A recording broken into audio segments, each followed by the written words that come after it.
You're locked in a cold stone cell underneath the most famous arena the ancient world ever built. Above you, 50,000 Romans just finished cheering as your husband was torn apart by a lion. The crowd's energy is fading now, the torches are burning low, and the entire place is slowly falling silent. That's when you hear its slow, heavy footsteps coming down the corridor. A massive shadow fills your doorway. It's the gladiator who survived the massacre today, still drenched in blood that isn't even his. A guard unlocks your cell. The gladiator points at you. And here's the part Hollywood never wants to show you. This wasn't some dramatic plot twist or a scene from a horror movie. For people living in the Roman Empire, this was just a normal Tuesday. What I'm about to walk you through isn't rumor, or exaggeration, or imagination.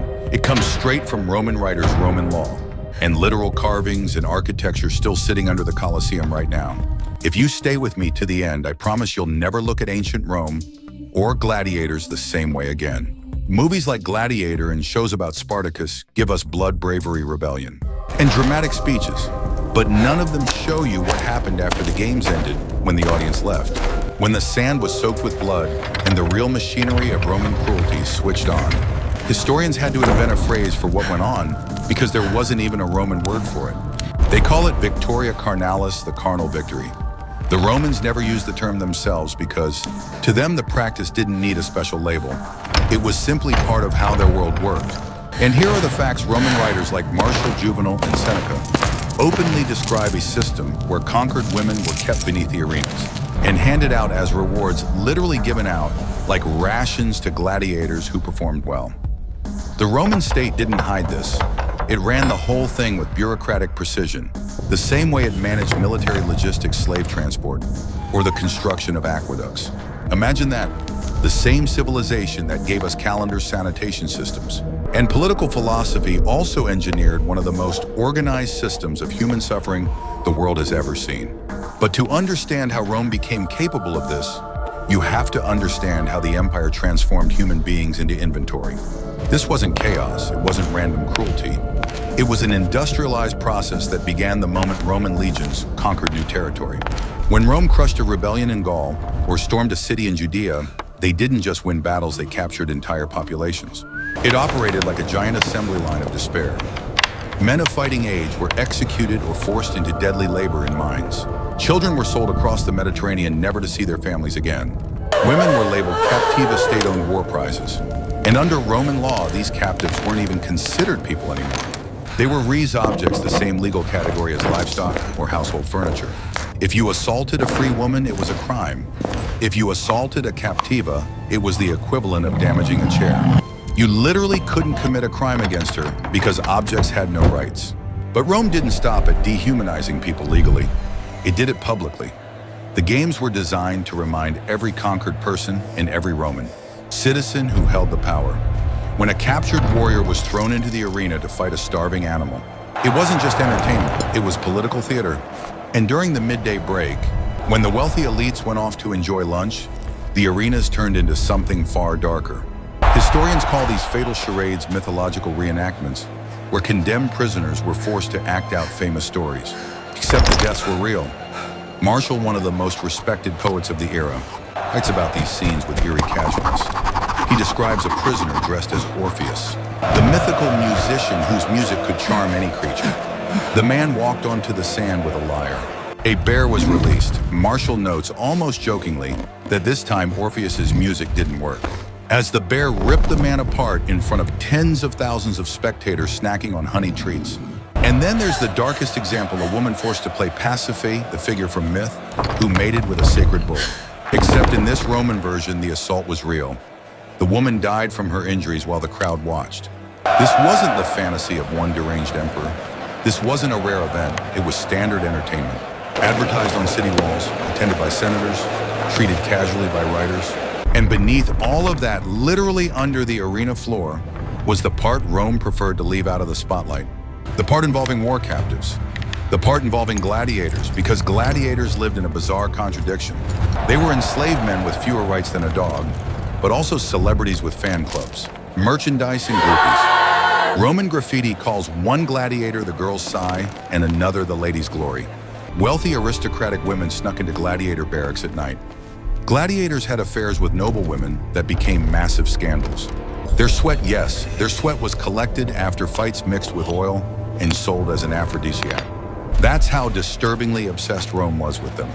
But Rome also feared them, terrified them. The Spartacus rebellion was burned into Roman memory forever. 78 gladiators escaped, built an army of 70,000 slaves, and nearly toppled the empire. Rome eventually defeated them, but the victory was drenched in blood. They crucified 6,000 captured rebels along a road that stretched for nearly 200 kilometers, one cross every 40 meters. Parents had to walk their children past a forest of rotting bodies to remind them what rebellion looked like. With that kind of fear baked into Roman culture, the question became, how do you control men who are violently trained? Incredibly strong, have every reason to hate you, and are adored by the public, you offer rewards. Carefully chosen ones, exotic food, bonus pay, the chance at eventual freedom, and according to scattered but consistent ancient sources, access to women held in captivity beneath the arena. The references are brief, vague, and almost tossed aside as if Roman writers assumed their readers already knew how it worked. But when modern historians cross-check the fragments, the pattern becomes clear. After a powerful victory in the arena, especially during major festivals funded by the emperor, gladiators were granted privileges of the victor. And one of those privileges, more often than not, was a woman taken from the ranks of the captiva waiting below. The process was routine, bureaucratic, chilling. When a gladiator won a major fight, survived the chaos, impressed the crowd, and delivered the kind of performance that made Roman elites smile, the celebration didn't end on the arena floor. His reward began the moment he walked down the ramp into the hippodrome, still breathing hard, still shaking from adrenaline, still covered in blood dust and sweat.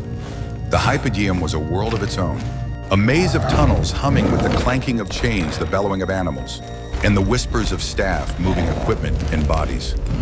Oil lamps flickered along the corridors, casting long shadows across the stone walls. And somewhere in that underground labyrinth were the cells where Rome stored its human inventory. When a gladiator earned the privilege, he was escorted through these tunnels by an administrator from the Ludus. This wasn't a friendly guide. It was a state official, someone whose job included everything from recording the number of lions killed that day to inspecting the cages used to hold prisoners. He carried tablets, kept records, and checked boxes. To Rome, this wasn't a reward involving a human being. It was a transaction involving state property. The women selected for these moments were captive war captives Rome had processed through its massive machinery of conquest. They arrived at the arena after surviving marches across the empire, being examined, registered, categorized, and stored. Each woman had a number, not a name. She wasn't Germanic, she was Germanica 17. She wasn't from Britannia, she was Britannica 42.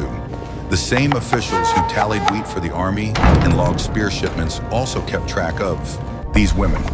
To the state, they were entries in ledgers, interchangeable and expendable.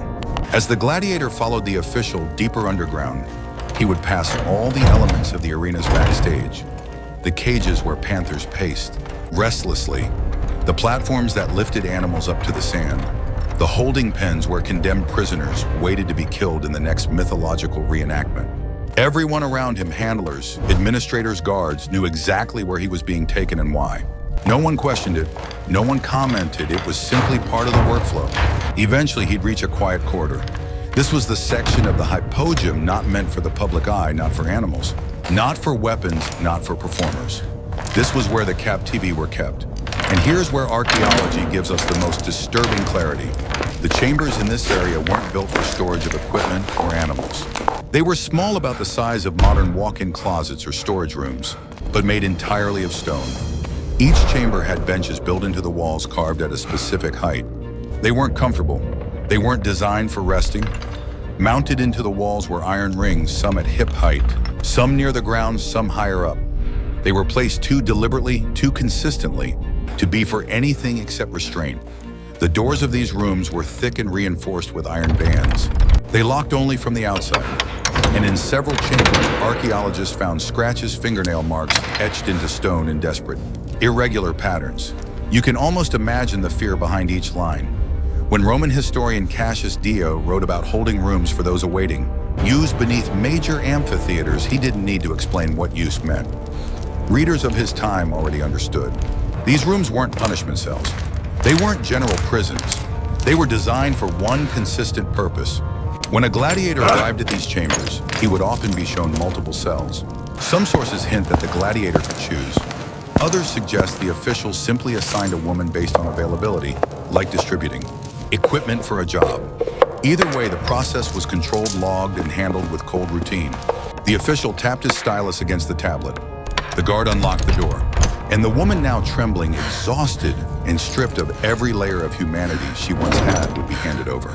The door closed again, the lock clicked, and outside the official would write one more mark on his tablet.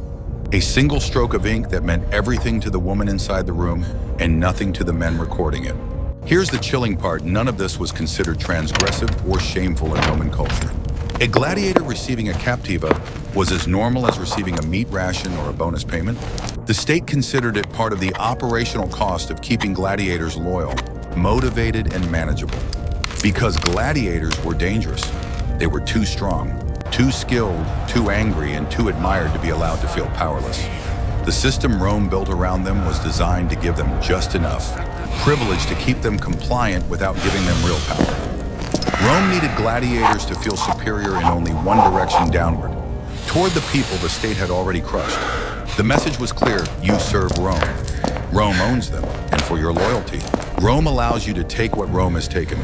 But what about the women? What did this system mean for them? Here's where the historical record becomes agonizingly thin. The Romans didn't care about their stories.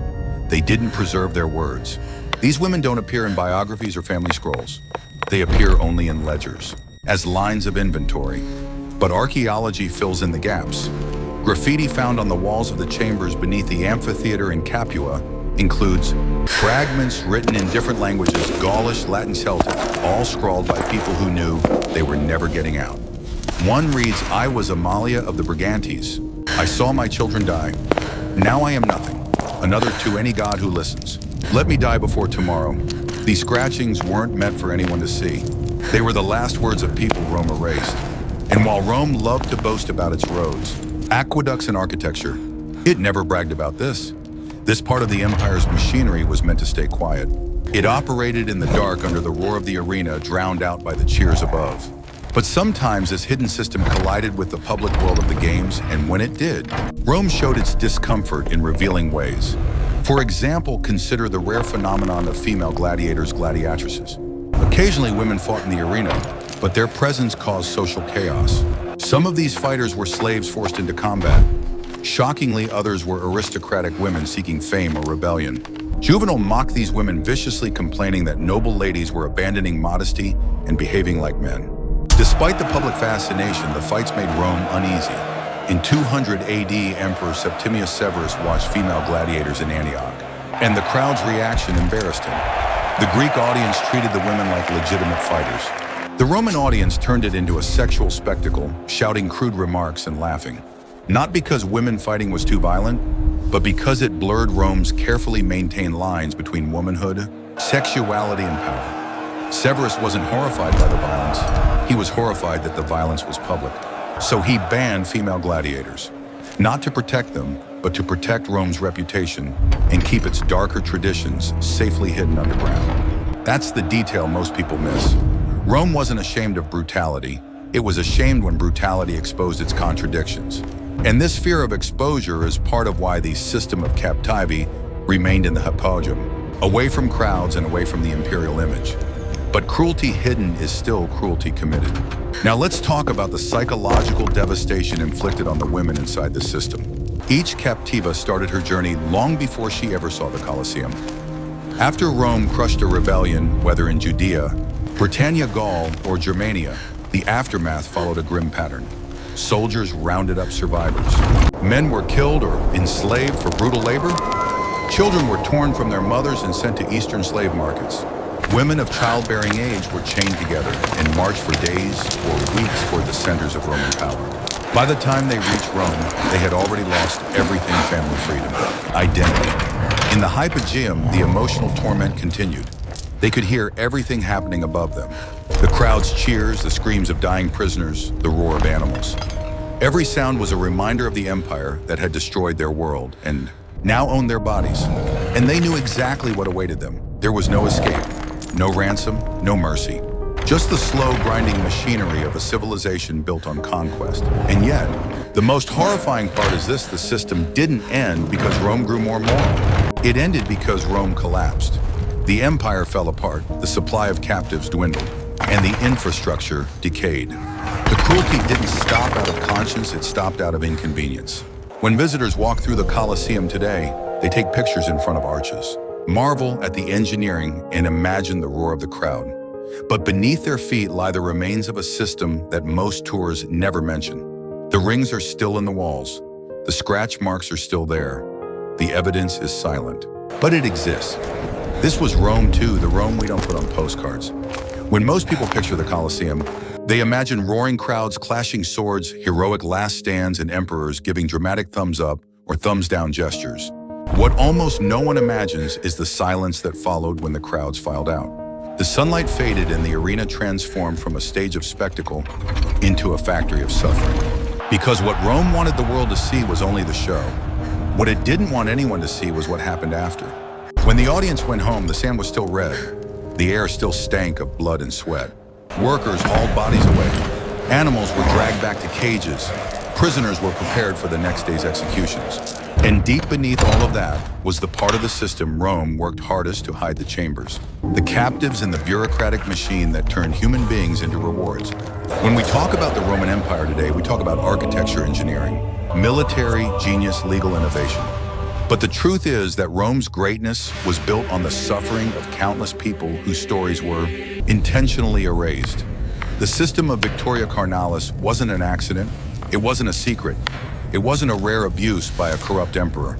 It was infrastructure plan funded and maintained for centuries. And yet, almost none of that makes it into classrooms, documentaries, or Hollywood films. Why? Because Rome became a symbol of civilization. And civilization likes to remember the parts that flatter it and forget the parts that reveal what it took to stay in power. But the stones remember. The ledger books remember. The scratch marks beneath the arena remember. Let's talk about what eventually happened to the entire system. Many people assume that Rome abandoned these brutal practices when it converted to Christianity, but that's not what happened. Christianity didn't stop the games. Gladiators continued fighting for decades after the empire's conversion. Even the worst forms of executions and spectacles continued. The mindset of domination didn't disappear simply because a new religion became official. The institution finally began to crack only when the economy weakened, the military fractured, and the empire simply couldn't afford the massive logistics required to run the games anymore. The bloodshed didn't stop because Rome grew kinder. It stopped because Rome grew weaker. The last recorded gladiatorial fight took place in 404 AD, and it ended because of a single moment that shocked the empire. A monk named Telemachus jumped into the arena to stop the fight. The crowd tore him apart. Imagine that. A man tries to stop a killing and 50,000 spectators kill him for interrupting their entertainment. Only that level of public outrage pushed Emperor Honorius to finally ban gladiatorial combat. And even then, the hidden system beneath the arena didn't end instantly. The chambers didn't disappear. The captives didn't magically gain freedom. War captives were still taken. The infrastructure persisted. What changed was the scale. Fewer wars meant fewer prisoners.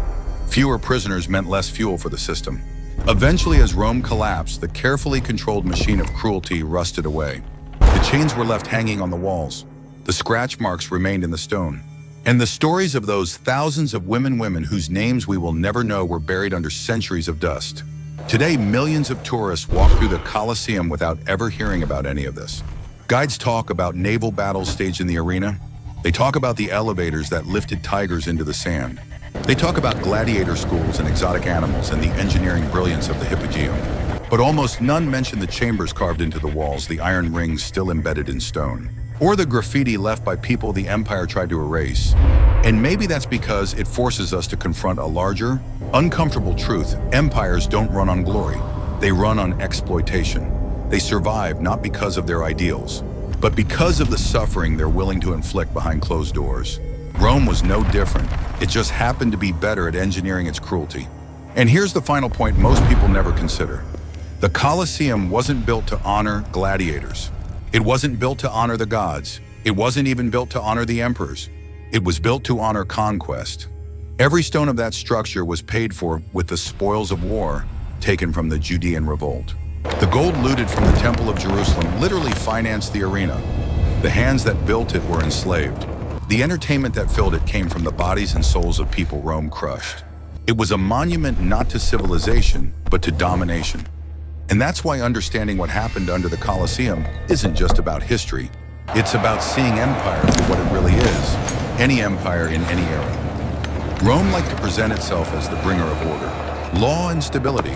But beneath its grand temples and triumphal arches was a system of violence so normalized that its victims weren't even considered human. Think about what that means. A woman taken from her homeland, forced into a chamber beneath an arena. Waiting for footsteps, she couldn't escape. That woman wasn't a person in Roman law. She wasn't a citizen. She wasn't even a slave with limited rights. She was an object, a resource, a consumable, a line of inventory. And yet the traces she left behind, the scratches, the graffiti, the damaged stone, tell a story louder than any emperor's decree. They remind us that history isn't just what empires write about themselves. It's also what their victims leave written in the dark. So the next time someone talks about the glory of Rome, the magnificence of its architecture, the genius of its engineers, the strength of its armies, I want you to remember this: none of that existed without what happened under the Colosseum after the crowds went home. Empires don't just display power, they hide the cost of it. And if you ever walk through those tunnels yourself, stand still for a moment. Look at the stone benches. Look at the rings in the walls. Look at the scratch marks and listen. Because the voices that Rome tried to bury are still there, still whispering from the darkness, still waiting for someone to hear them. And that's the part of history they don't teach in school.